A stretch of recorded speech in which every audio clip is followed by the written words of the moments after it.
अक्षरशः म्हणजे पायाला पेंड लागली पाहिजे, फुलं लागतील पण फुलं गळणार, म्हणजे पानाचे जे पर्णरेंद्र असतं त्यामधून ते, आणि त्यासोबत हवेमध्ये असणारे अन्नद्रव्य। मंडळी, काही भागात फिरत असताना माझ्या लक्षात आलं की या भागातला जो तीळ आहे हा तीळ खूप जबरदस्त आहे, किंवा कुठलंही पीक या भागातलं जे दिसत आहे हे खूप जबरदस्त आहे। याचं काय कारण असू शकते?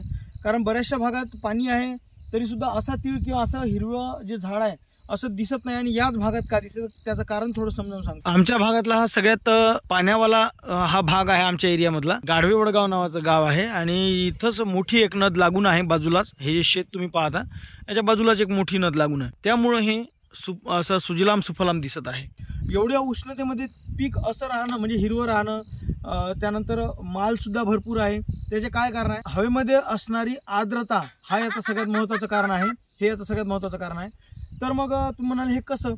तर ज्याही शेतकऱ्यांची जमीन चांगली आहे आणि पाण्याचा स्रोत भरपूर आहे, म्हणजे पाणी भरपूर आहे त्यांच्याकडं, तर ते लोक स्प्रिंकलरने पाणी देतात आणि भरपूर मोठ्या प्रमाणात ते पाणी देतात। कारण या ठिकाणी आपण पाहू शकतो भरपूर पाणी दिलेलं आहे, अक्षरशः तीळ झोपलेला आहे, ठीक आहे।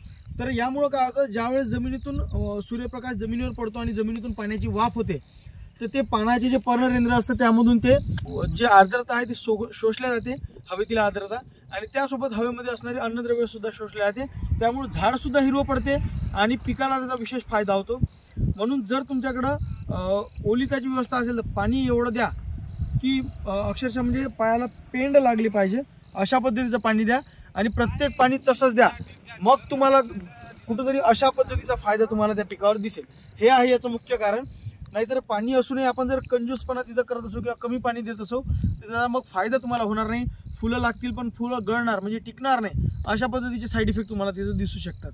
तर म्हणजे तुमच्या लक्षात आलं असेल की नेमकं करायचं काय आहे ते। अशा जर टेक्निकल बाबी लागत असेल तर माझं चॅनल जरूर सबस्क्राईब करा। धन्यवाद।